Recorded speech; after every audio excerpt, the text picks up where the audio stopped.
¿Parece bien? Bueno, bienvenido Crispín a ARCONF. Primeramente agradecerte por tu tiempo y tu gentileza de participar. Bueno, Crispín, para quienes no lo conocen, es Senior en Google Cloud. Cuenta con 12 años de experiencia ayudando a compañías a implementar estrategias de transformación digital.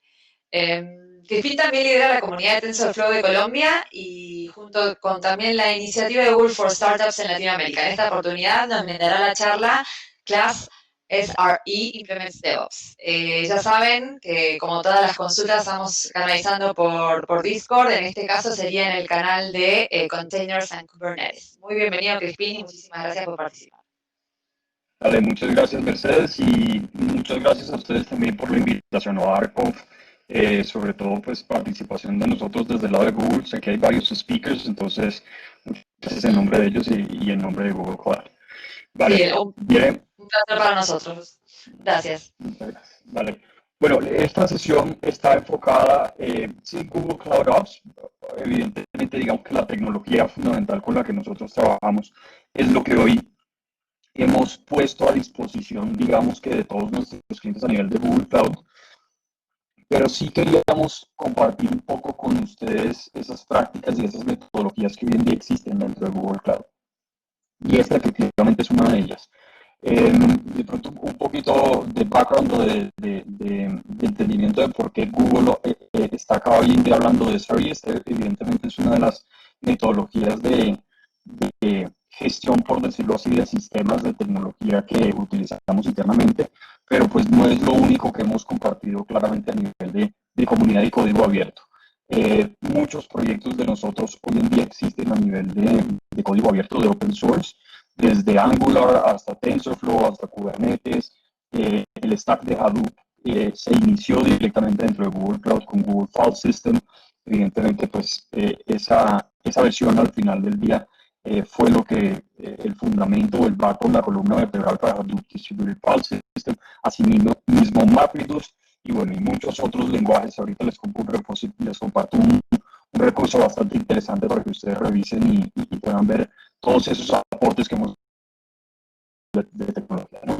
Entonces, introducción a SRE. Realmente es una introducción porque poder cubrir o entender, analizar, digamos que de punta a punta, cómo hoy en día estamos básicamente haciendo la operación de nuestros sistemas de forma interna es bastante complejo, ¿no? Vamos a compartirles un poco de eso que se puede hacer. Igualmente les puedo compartir o les voy a compartir recursos de la sesión para que ustedes puedan profundizar mucho más si así lo quieren hacer. ¿Y por qué decidimos hablar de SRE? Evidentemente porque hemos visto que ha tenido una adopción no solo en la comunidad, al ser, digamos que, abierto lo que hemos compartido a nivel de metodología, sino que hemos visto compañías como Dropbox, compañías como Netflix, Amazon, inclusive el mismo Facebook, han podido comenzar a trabajar con estas tecnologías. Creo que me dicen que el micrófono no se escucha muy bien. Sí, se escucha un poco con frituras, me parece. A ver, quizás. Ahí no se te escucha, Crispín. No se está escuchando. Estás como muteado, me parece.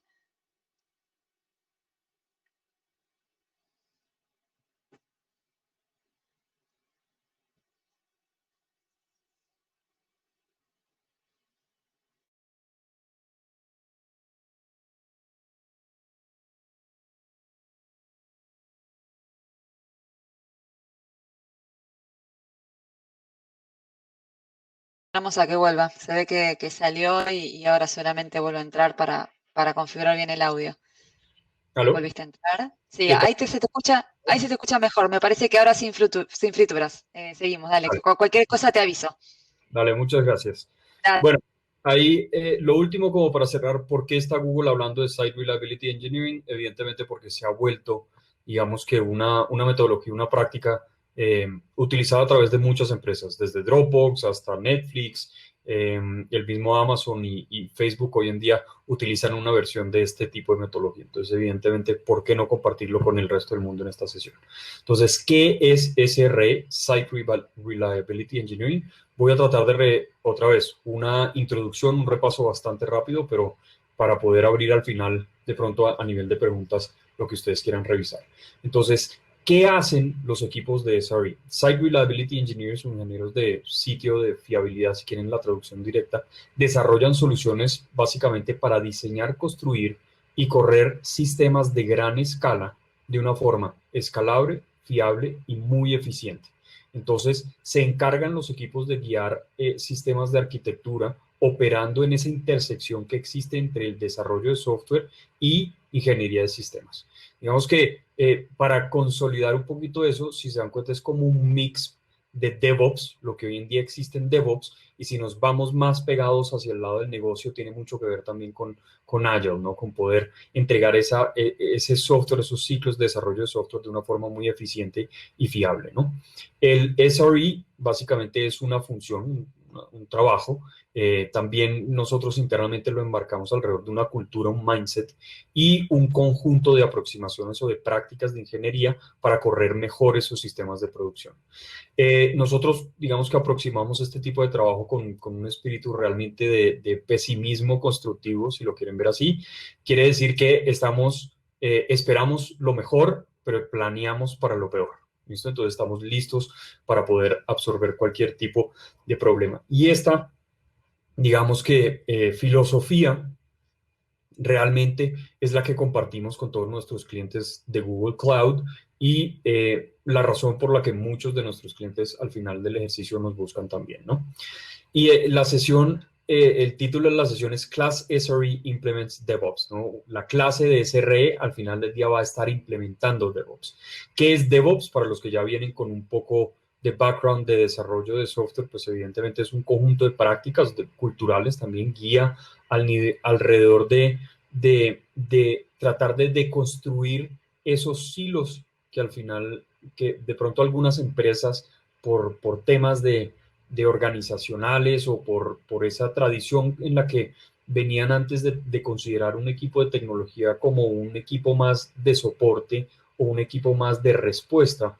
Lo que nosotros estamos viendo es que cada vez más, a medida que las empresas se transforman digitalmente, ven al equipo de tecnología como un socio estratégico.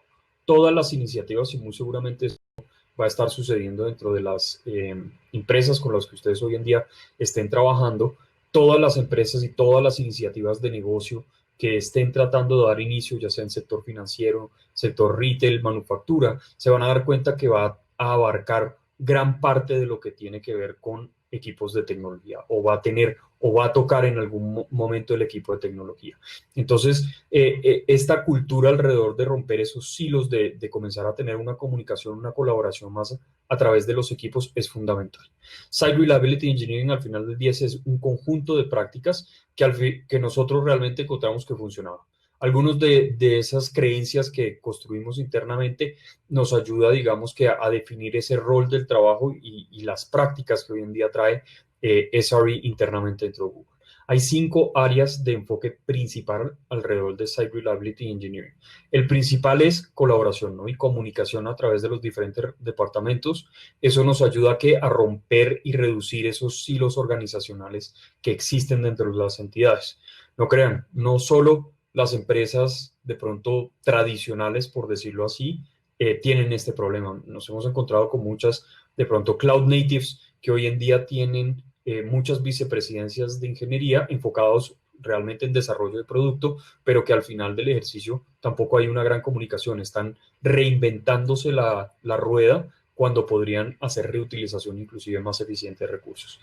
Aceptar, y este es clave también dentro de la cultura de Google como tal, aceptar que fallar es normal, ¿no? Fallar los errores. Creo que para los que han trabajado en ingeniería o en sistemas durante ya varios años, tienen algo claro y es que el sistema va a fallar, el disco o va a dejar de operar o inclusive para los ingenieros electrónicos que saben, hay una vida útil de los BJTs o de los transistores o de los CMOS transistors, tiene una vida útil al final del día, entonces se va a dañar. Cambios graduales. Siempre es mejor hacer un rolling update, por decirlo así, o ir poco a poco que tratar de hacer un cambio de un solo tajo, ¿no? Obviamente, todo lo que tiene que ver con herramientas de automatización, apalancar ese tipo de herramientas es fundamental. Es algo que buscan hacer los ingenieros de Site Reliability Engineering, hacer el ejercicio mucho más automatizado y mucho más sencillo. De hecho, vamos a hablar un poquito más adelante de esas responsabilidades y roles que ellos tienen. Y al final del día, por último, pero no menos importante, midan todo. A medida que nosotros tengamos visibilidad de lo que se está haciendo y de lo que está sucediendo dentro del sistema, pues evidentemente vamos a poder tomar decisiones o vamos a poder al final del día evolucionar el sistema para que sea mucho más eficiente, ¿no? Entonces, la aproximación más de cara, de pronto en el modelo tradicional hablábamos de equipos de operación de sistemas, ¿cierto? Equipos de seguridad, equipos de desarrollo. La aproximación, digamos que alrededor del silo o del departamento de operaciones a nivel de SRE es lo siguiente, que podamos utilizar la data para tomar decisiones, ¿listo? Sobre cómo estamos operando el sistema. Tratar operaciones realmente como un problema de ingeniería de software. Contratar gente que esté motivada y capaz para escribir automatización, no necesariamente que sepan de operaciones, infraestructura y que, digamos, que sean full stack developers o que sean ingenieros que saben de Python, de Angular, de Flutter, de todo el stack de desarrollo. No, lo que sí buscamos es que el conocimiento haya evolucionado un poquito más, de pronto hasta el nivel de poder ofrecer infraestructura como código con, digamos que no software, pero sí lenguajes, por ejemplo, definidos que sean markup languages o lenguajes de markup que sean simples como YAML, como JSON, para poder comenzar a automatizar la infraestructura, ¿no? Utilizar software para poder hacer tareas que normalmente se hacen por esos ingenieros de sistemas es fundamental para poder agilizar, por decirlo así, el despliegue de infraestructura y el mantenimiento y la operación, ¿no? Y obviamente desde el inicio tener un ejercicio más colaborativo entre los diferentes equipos para poder diseñar sistemas que sean mucho más fiables y sobre todo más operables en una infraestructura que sea automatizada. ¿Listo? Este es uno de los conceptos principales dentro de SRE. Si algo se quieren llevar también de esta presentación es esto, presupuestos de error. Este es el principio fundamental de SRE internamente. Los equipos de tecnología y de negocio que piensen que el objetivo de tecnología es tener reliability o fiabilidad del 100%, básicamente para todo, no es la aproximación adecuada. ¿Listo? Acá internamente en Google nosotros no manejamos el 100%, a pesar de que pueden encontrar inclusive productos como el DNS de Google Cloud, que es 100%, que tiene un SLA, que es diferente, del 100%. ¿Listo? Error budgets, que son presupuestos de error. Básicamente, un equipo o el equipo de gestión de producto define cuál es la disponibilidad o cuál es el objetivo de disponibilidad de mi producto o de mi servicio. ¿Cuánto tiempo tiene que estar arriba mi servicio por cuarto? Por ejemplo, cada 3 meses. Y cuál es, y ese, digamos que uptime o el tiempo en el que está funcionando mi sistema, se mide utilizando un sistema de monitoreo. O sea, tengo la métrica y puedo tener esa visibilidad.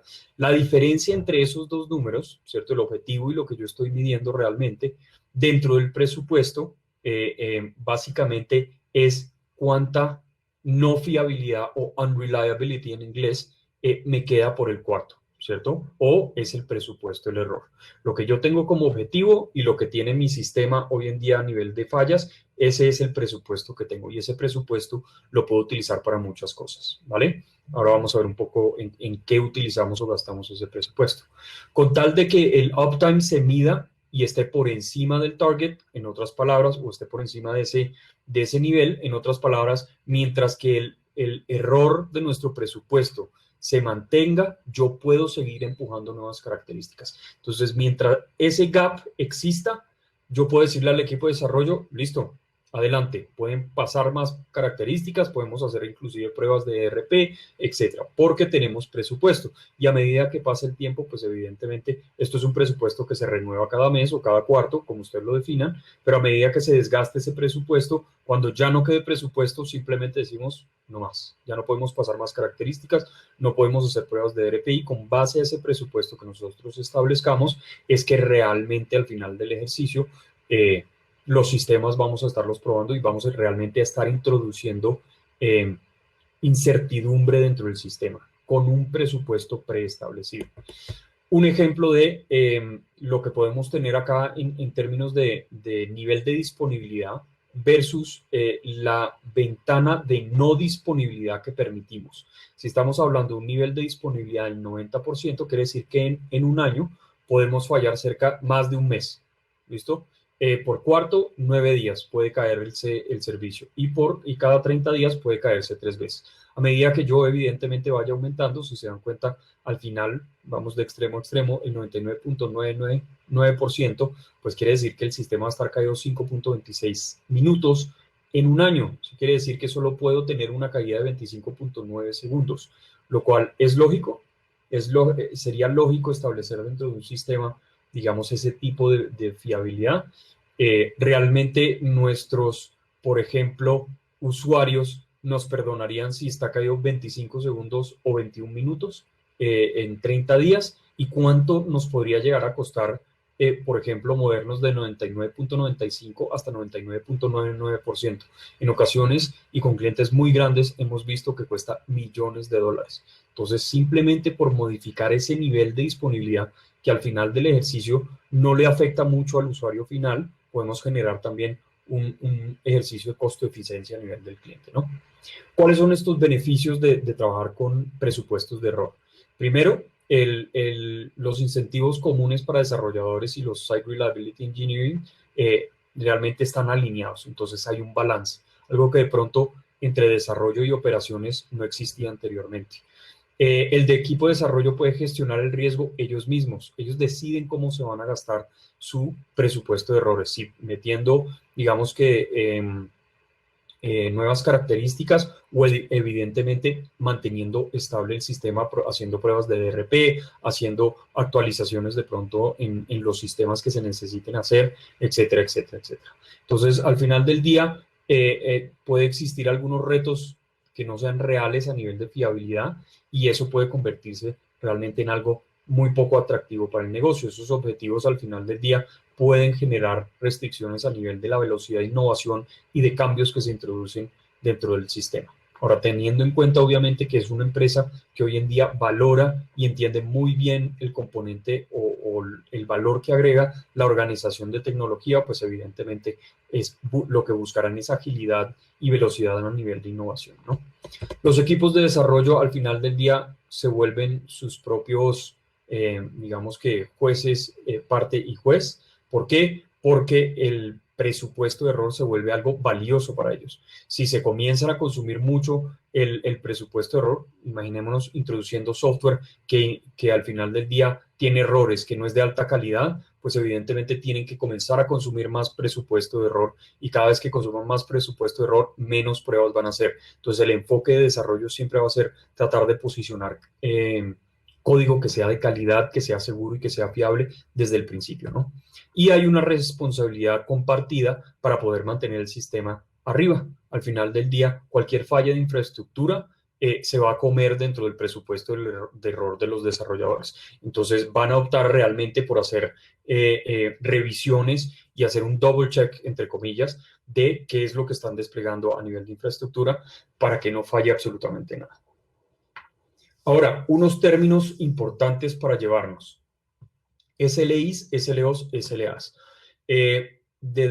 Construye de derecha hacia izquierda, perdón, de izquierda hacia derecha. ¿Qué quiere decir? Que lo primero que yo defino es el Service Level Indicator o el indicador de servicio. ¿Listo? Esto básicamente es una métrica muy bien definida de qué es lo suficientemente bueno que mi sistema puede responder. Básicamente se utiliza específicamente dentro del SLO y el SLA. ¿Qué quiere decir eso? Que yo el SLO y el SLA alrededor de un SLI específico voy a construir. Entonces puede ser, por ejemplo, una métrica específica que tenga digamos que un threshold o un borde específico. Puede ser latencia, puede ser... realmente lo que buscamos es que sea algo que experimente el usuario final. El SLI debe ir ligado, por decirlo así, a ese SLI, a esa experiencia de cara hacia el usuario final, ¿no? El SLO es el objetivo. Entonces, es un objetivo de alto nivel para una fracción de interacciones buenas. Entonces, el 99% de las interacciones tienen que estar entre tantos y tantos milisegundos. Si pasamos de tantos milisegundos, entonces muy probablemente yo pueda estar rompiendo un SLA. Muy similar a lo que les mencioné el servicio de DNS que tiene el 100%.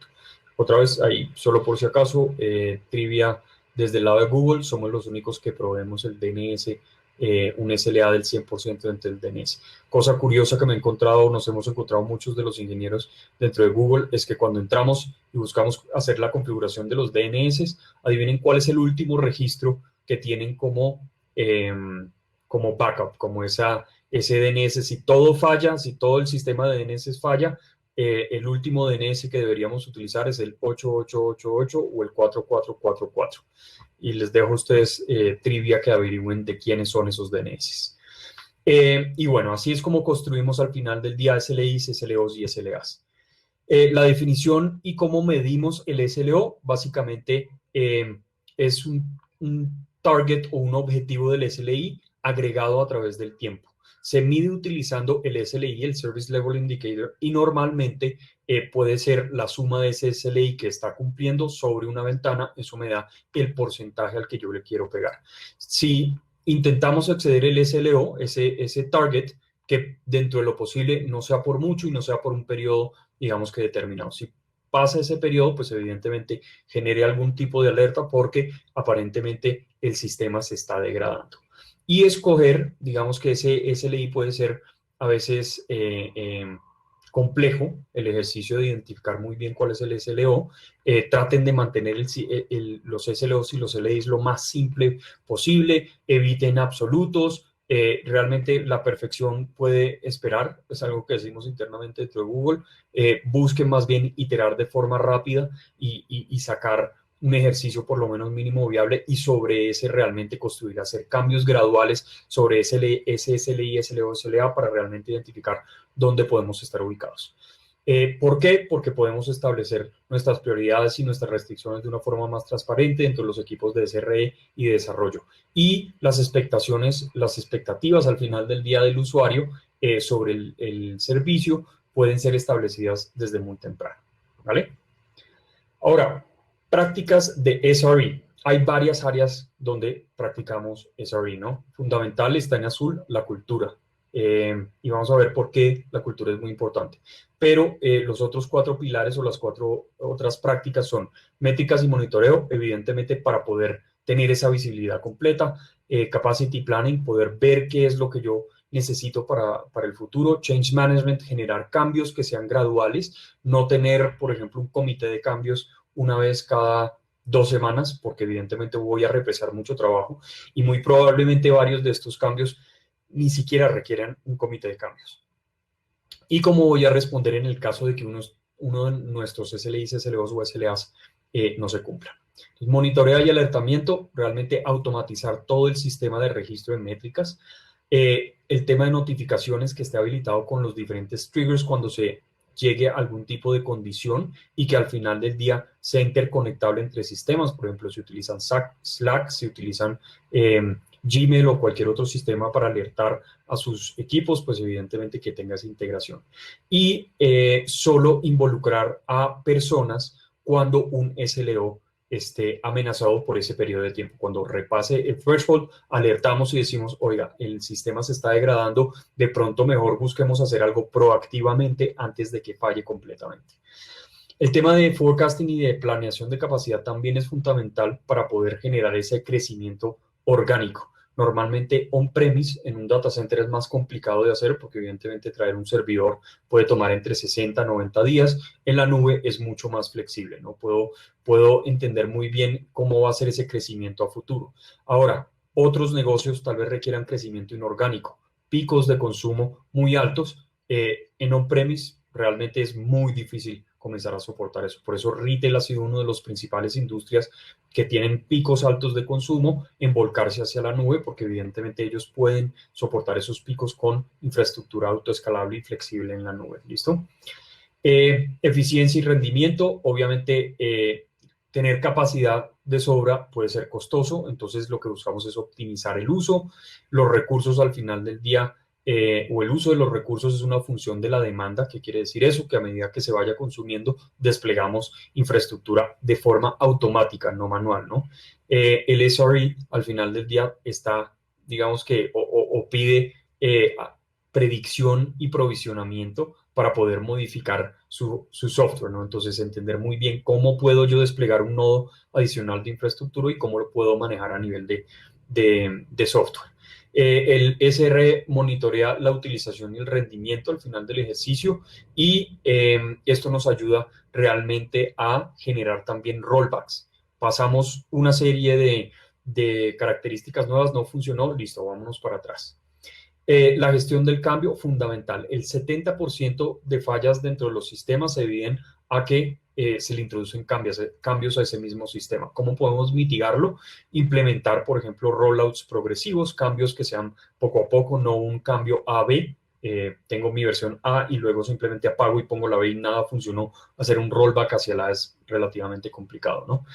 Poder hacerlo de forma rápida y con alta precisión para poder detectar dónde se falló y obviamente poder devolverme hacia atrás lo más rápido que pueda.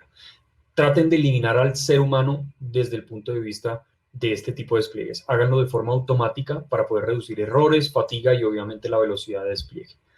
Ahora, ¿cómo podemos hacer esto mucho más ágil, mucho más veloz? El 100% está claro de fiabilidad, no es el objetivo que tenemos que buscar, ¿cierto? Entonces tenemos que determinar cuál es esa fiabilidad real que puede tener mi producto, que sea costo eficiente y al final del día entender cómo construyo yo ese presupuesto de error para poder incrementar la velocidad de desarrollo, ¿vale? El objetivo es llegar a que mi sistema me falle 0 veces, ¿listo? Pero poder tener la velocidad máxima, por decirlo así, trabajando con mi presupuesto de error.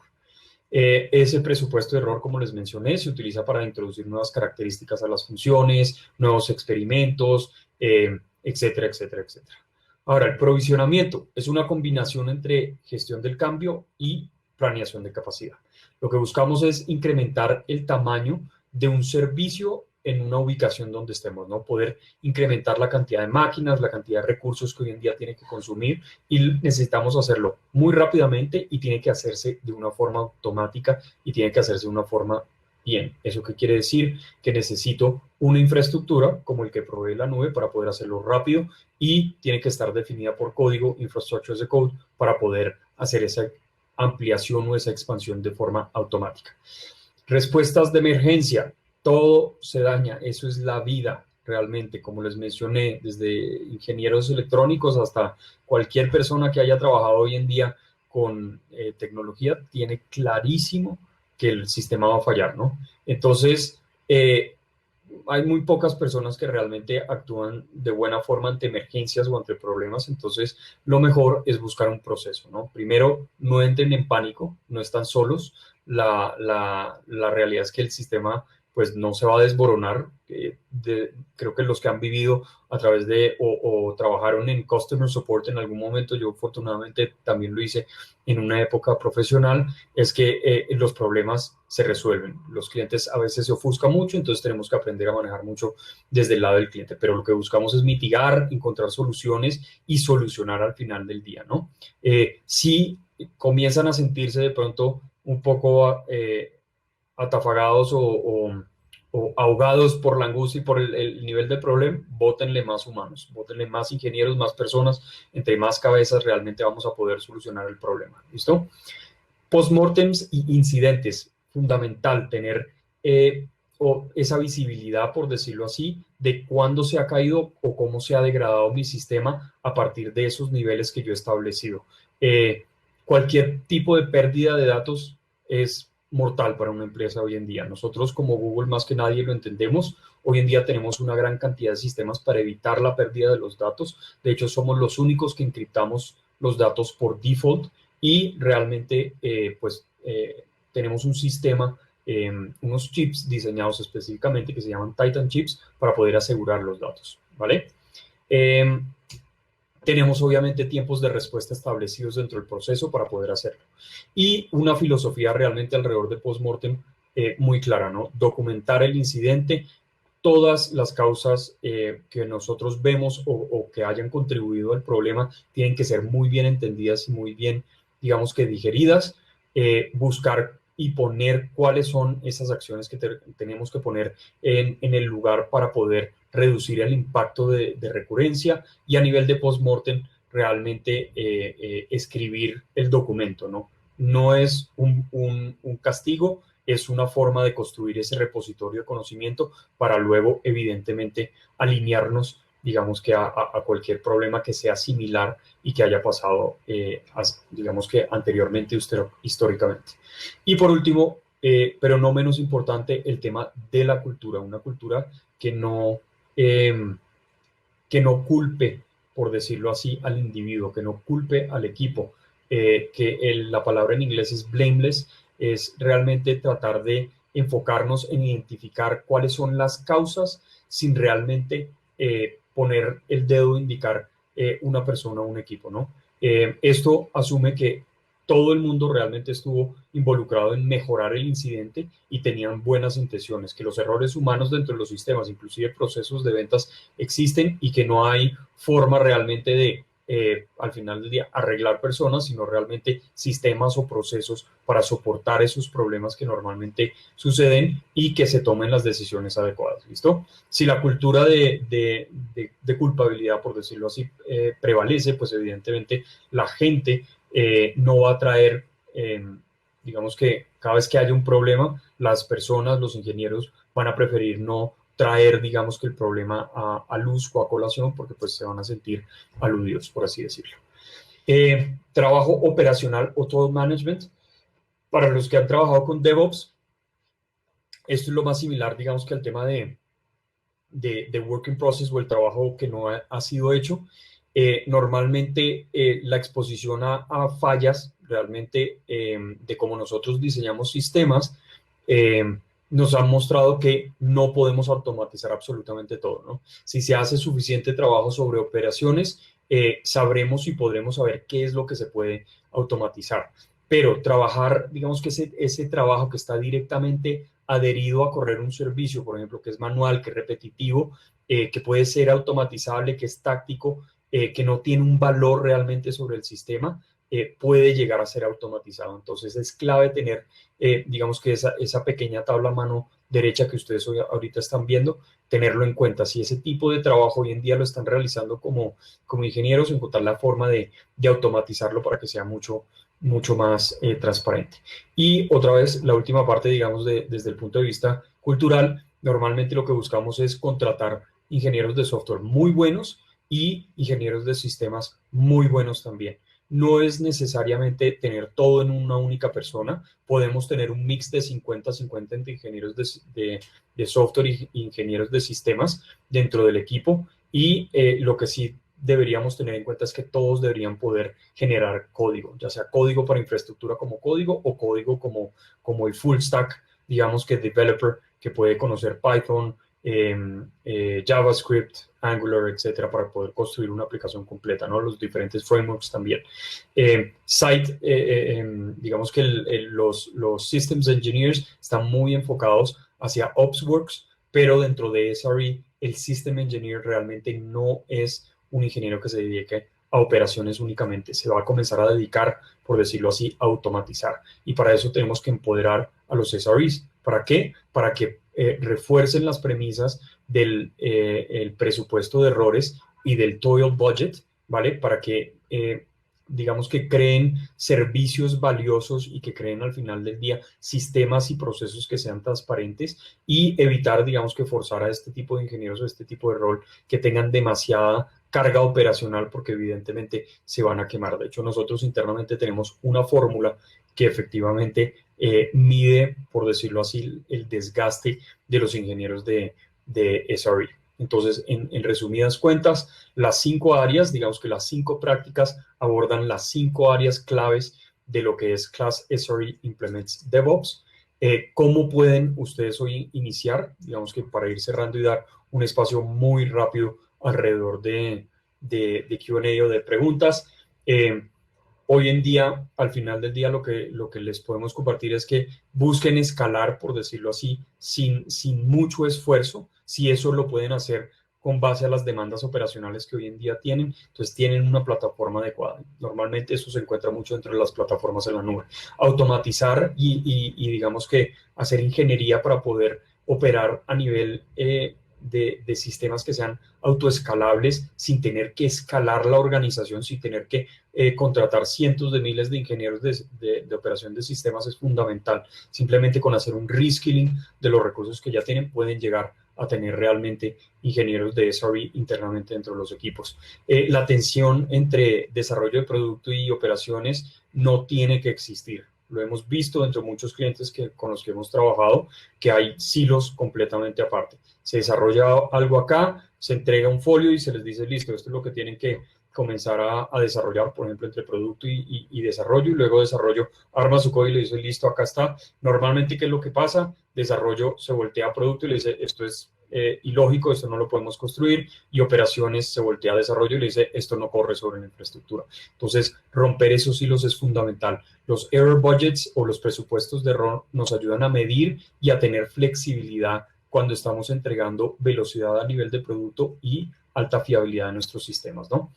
Pueden hacer estas 4 cosas para comenzar a trabajar con SRE. Comiencen con los SLOs y SLIs, ¿cierto? Comiencen a entender muy bien cuáles son esas métricas que quieren medir. Contraten personas que escriban software, así sean junior, pero que puedan ir formándolos, pero que sepan escribir software. De hecho, en estos días escuché un speaker muy bueno acá internamente entre Google y decía que todos deberíamos saber un segundo lenguaje, pero que deberíamos escoger entre Python, Scala y C++. Entonces, muy chistoso porque todos estaban pendientes, bueno, ¿será alemán, será portugués? No, realmente ese segundo lenguaje al final del ejercicio es lenguaje en software.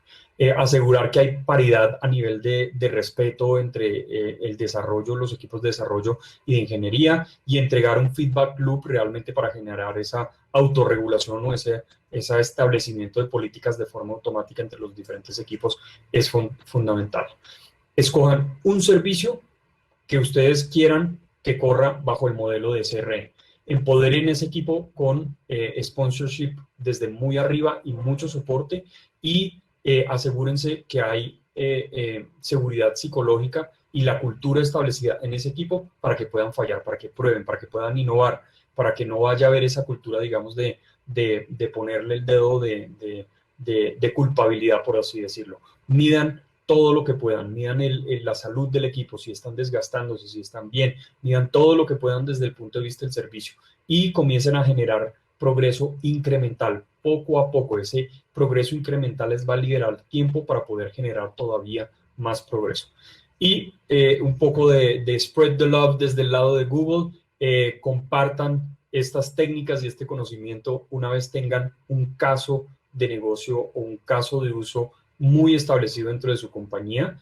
Si hoy en día ustedes tienen unos SLOs muy bien definidos, nosotros desde el lado de Google podemos trabajar con ustedes para reducir esa fricción a través de, por ejemplo, monitoreo compartido o otras herramientas, por decirlo así, desde el punto de vista de colaboración. Muy rápidamente de cómo podemos ayudarles a ustedes. Bueno, CREs, que son Customer Reliability Engineers, son ingenieros que ponemos dentro de nuestros clientes. Tenemos servicios también ahí de consultoría, pero más fundamental tenemos unos libros que evidentemente están abiertos a todo el público para que puedan revisarlo. Lo pueden buscar, voy a entrar acá muy rápidamente para ya cerrar y abrir los últimos 5 minutos a preguntas. Pueden buscar SRE Books, inmediatamente los van a encontrar. Si los quieren comprar, adelante. Si no, están abiertos completamente gratuito en línea. ¿Listo? El handbook y el libro completo de cómo podemos desarrollar este tipo de prácticas, este tipo de equipos internamente dentro de nuestras organizaciones. Entonces, denle una revisada, seguramente van a encontrar que es de mucho valor. Son bastante densos, por no decirlo así.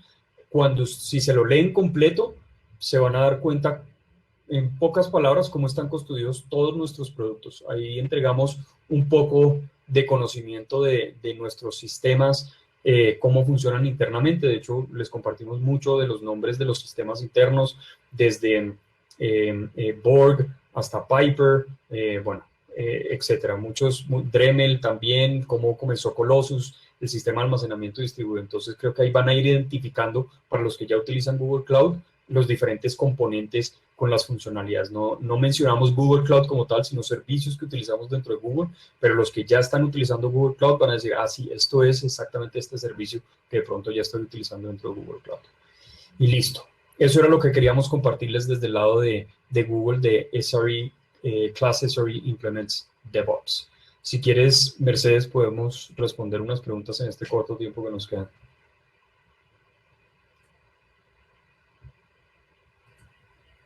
Estás en mute o yo no te escucho.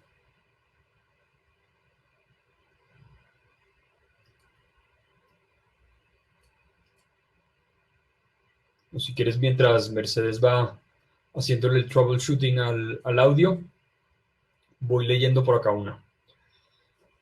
Diego Hidalgo. Desde mi punto de vista, la diferencia entre Systems Engineers y Software Engineers, ¿cuál sería?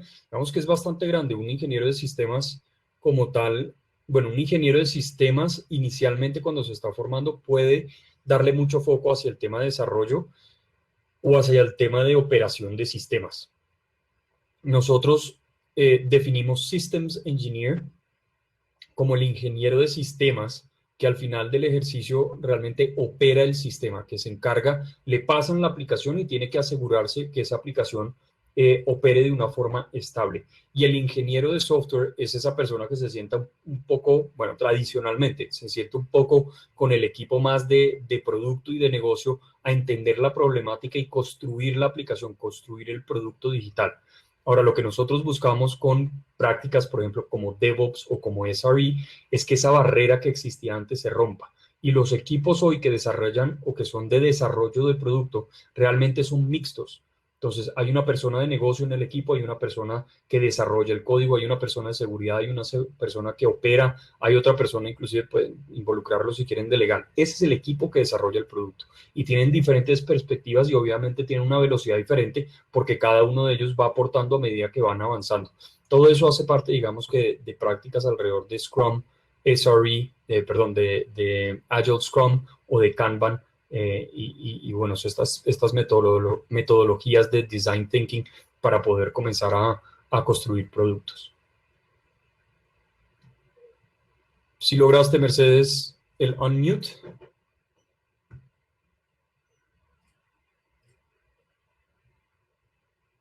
Yo todavía no te escucho, no sé si quieras de pronto abajo, lo que me tocó a mí es en el micrófono, darle clic en el micrófono que aparecía, en la rueda de configuración y ahí abres y ahí te aparece la configuración de audio. Escoger de pronto tu portátil como salida. Pero si quieres, mientras vas explorando, yo voy respondiendo preguntas, no hay problema. Entonces, ¿cuál recomiendas es una buena estrategia para implementar un estándar para el conjunto de herramientas para SRE? Bueno, acá de hecho lo compartimos, ¿no? ¿Cómo podrían comenzar a trabajar con SRE? Ahora sí te escuchamos. Ay, bueno, perdón, dale, sí, perdón. No quiero interrumpir. Dale. Irving Palacios, entonces aquí te damos un poco de las 4 cosas que ustedes tienen que hacer y cómo lo pueden hacer. Arranquen con un servicio, solo un servicio, y realmente abarquen la filosofía de SRE. Léanse el libro, toman un servicio y ese único servicio traten de correrlo de acuerdo a este modelo de SRE. Internamente busquen a alguien que sea ejecutivo, un CTO, CIO, y díganle, oigan, queremos comenzar a implementar esto. No tiene que ser en toda la organización, implementémoslo en un equipo pequeño que esté soportando un servicio, a ver cómo nos va. Y asegúrense que desde arriba tengan esa, digamos que seguridad psicológica y cultural, evidentemente, para poder generar ese desarrollo. Midan todo, desde el nivel de servicio, desde los Service Level Objectives, hasta la salud del equipo. Hagan entrevistas comúnmente, si están estresados, se sienten contentos, están felices, y dense cuenta que ese progreso incremental va poco a poco y van avanzando. Bien, buenísimo. Muchísimas gracias, Crispín. Vamos cerrando las preguntas. Ahí pidieron de compartir la URL donde descargaron los libros. Iván ya la compartió. Te quería agradecer y bueno, Google una vez más demostrando por qué ocupa el lugar que ocupa, ¿no? Me parece que queda clarísimo. Siempre compartiendo e impartiendo conocimiento y experiencia, así que muchísimas gracias por eso. Ahora a 16:40 va a haber otra charla, otra sesión de Germán Kuber, de que va a estar hablando del antipatrón, microservicios como antipatrón en este año 2020. Así que los esperamos. Muchísimas gracias, Crispin. Muchas gracias a todos y obviamente pues Mercedes por hostear esta sesión. Nos vemos Gracias. Nos estamos viendo. hasta luego. Gracias. Hasta luego.